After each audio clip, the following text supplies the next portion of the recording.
तो इस वीडियो में हम लोग देखेंगे कि रिएक्ट नेटिव के नए वर्जन में 0.63 में क्या नया अपडेट आया है। सबसे पहला अपडेट यहाँ पर जो कि मुझे बेस्ट लगा वो आया है लॉग बॉक्स का। अगर मैं मान लो कहीं पे कुछ गलत लिख देता हूँ, जैसे कि ये टेक्स्ट बाहर नहीं आना चाहिए था, मैंने गलती से लिख दिया, तो पहले बस एक रेड स्क्रीन आती थी, लेकिन अब अगर आप देखोगे यहाँ पे स्क्रीन पे एक बार और मैं रिफ्रेश करता हूँ तो देखो यहाँ पर मेरे को क्या कह रहा है, text string must be rendered with in a text, लेकिन साथ में एक बॉक्स भी दिख रहा है जहाँ पर ये बता रहा है कि कहाँ पर एक्चुअल में एरर है।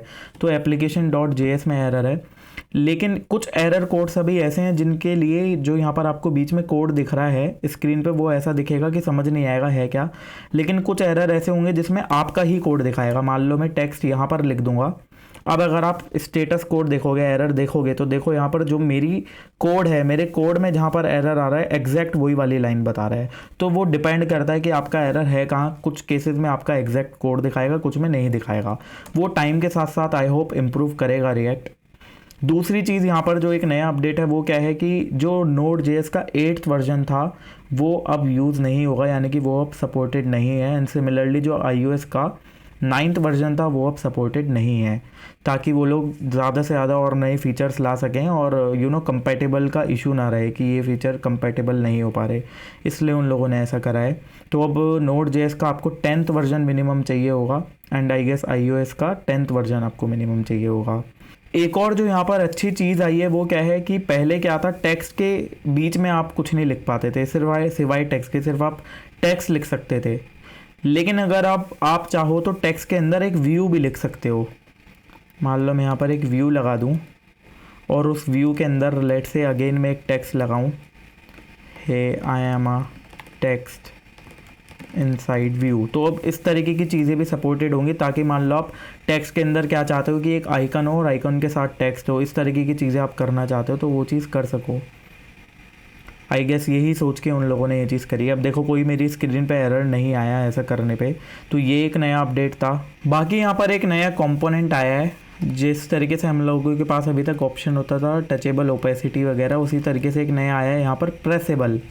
तो प्रेसेबल के अंदर क्या है, आप ऑन प्रेस तो लिख ही सकते हो, साथ में आप स्टाइल दे सकते हो कि अगर ये बटन प्रेस्ड है तो उसकी स्टाइल क्या होनी चाहिए, अगर प्रेस नहीं है तो क्या होनी चाहिए। यहाँ पर मैं टेक्स्ट को भी कर देता हूँ। अब देखो ये टेक्स्ट है, टेक्स्ट के बाहर मैंने क्या लगा दिया, प्रेसेबल। प्रेसेबल के अंदर और भी बहुत सारी प्रॉपर्टीज़ हैं नई नई जो आप वहाँ पे जाके चेक कर सकते हो, ओपेसिटी अप डाउन, बहुत सारी चीज़ें आप इसके साथ कर सकते हो। ओ उप्स, एरर आ रहा था, मैं रिफ्रेश करता हूँ एक बार। Text must be rendered, okay sorry, by mistake ये लगा हुआ था। बाकी इसके बारे में मैं आपको डिटेल्स दिखाता हूँ एक बार इनकी डॉक्यूमेंटेशन में। तो प्रेसेबल के अंदर देखो ऑन प्रेस इन पे भी आप चीज़ें लगा सकते हो, प्रेस आउट करने पे क्या करना है वो भी कर सकते हो, लॉन्ग प्रेस पे आप कर सकते हो। ठीक है, प्रेस सबसे पहले क्या होगा, प्रेस आउट, ऑन प्रेस क्या करना है और प्रेस इन पे क्या करना है, ऑन लॉन्ग प्रेस क्या करना है, ऑन प्रेस आउट क्या करना है, सारी चीज़ें कर सकते हो। ठीक है, तो इस तरीके की चीज़ें हैं जिससे आप प्रेस वाले इवेंट को और ज़्यादा डायनेमिक कर सको कि बैकग्राउंड कलर प्रेस है तो क्या करना है, नहीं है तो क्या करना है, वगैरह वगैरह।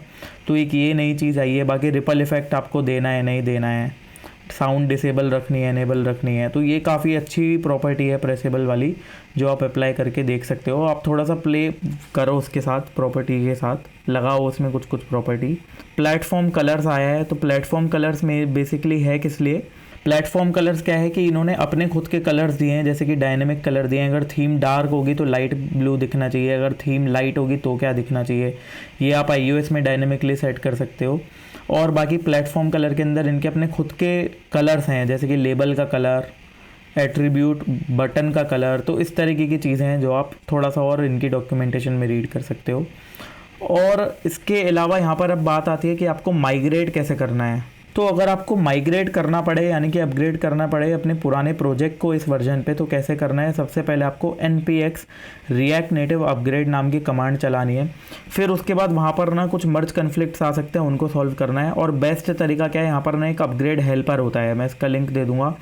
अपग्रेड हेल्पर पे जाके आप बताओ आप करेंटली कौन से वर्जन पे हो रिएक्ट पे, मान लो आप इस पे हो, फिर आप यहाँ पे बताओ कि आपको अपग्रेड करना कौन से वर्जन पे है, then show me how to upgrade. ये आपको सारे स्टेप्स दिखा देगा कि आपको इस फाइल में ये चेंजेस करने हैं, इस फाइल में ये चेंजेस करने हैं। Most probably maximum changes automatic हो जाएंगे जब आप npx react native upgrade command को रन करोगे। एक चीज़ आपको ध्यान रखनी है, ये कमांड रन करने से पहले आप अपना वर्जन चेंज मत करना। मतलब 0 पॉइंट मान लो आपका 6.2 था तो 6.3 पहले मत कर देना, 6.2 पर ही रहने देना और तब ये कमांड रन करना, तभी वो डिटेक्ट कर पाएगा कि अच्छा आपका पुराना वर्जन है और नया वर्जन आ चुका है मार्केट में और वो यूज़ करना है। ठीक है, ये चीज़ ध्यान रखना। और बाकी यहाँ पे आपको इन्फॉर्मेशन दी होगी, आप इससे मैच कर करके इन फाइल में देख सकते हो कि कोई ऐसी चीज़ तो नहीं है जो चेंज होनी थी बट हुई नहीं है मेरे कोड के अंदर।